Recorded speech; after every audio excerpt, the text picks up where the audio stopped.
Puluhan ribu pemilih, tepatnya sebanyak 42.199 dari 196.044 warga yang tercatat dalam daftar pemilih tetap DPT di Kabupaten Bangli tidak menggunakan hak pilihnya pada Pilkada serentak 27 November 2024 alias golput. Meski demikian, partisipasi masyarakat Bangli dalam Pilkada 2024 menduduki peringkat ketiga tertinggi se-Bali.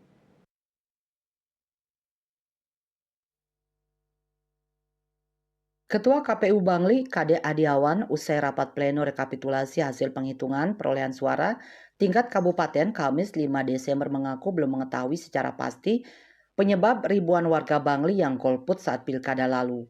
Menurutnya, untuk memastikan hal itu perlu dilakukan penelitian khusus. Akan tetapi, menurut Adiawan, penyebab dari jumlah angka golput tersebut dikarenakan beberapa faktor, antara lain karena selama rentang waktu penetapan DPT hingga tahapan pemungutan suara terdapat pemilih yang meninggal dunia, pindah domisili, dan lain sebagainya.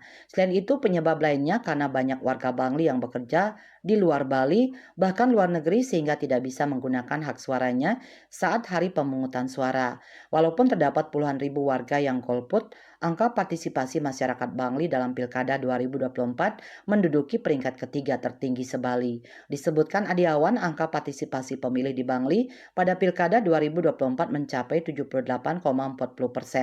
Angka tersebut diakuinya masih jauh dari target yang dipasang KPU Bangli di awal, yakni 85%.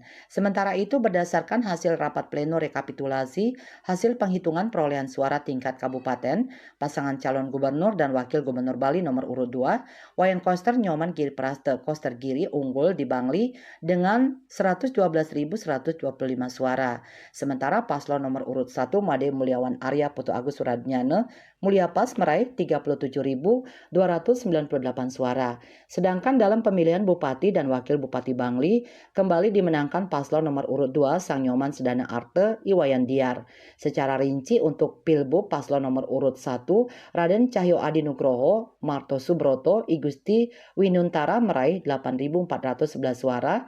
Paslon nomor urut 2 Sang Nyoman Sedana Arte Iwayan Diar meraih 91.257 suara. Dan paslon nomor urut 3 Ide Bagus Gede Giri Putra Imade Subrate mendapatkan 48.073 suara. Pasca diplenokan hasil rekapitulasi tersebut, selanjutnya akan disampaikan KPU Bangli kepada KPU Bali. Penetapan paslon Bupati dan Wakil Bupati Bangli terpilih akan dilakukan KPU Bangli setelah adanya informasi dari Mahkamah Konstitusi dan KPU RI terkait ada tidaknya permohonan perselisihan hasil pemilu. Dayu Swasrina, Bali Pos melaporkan.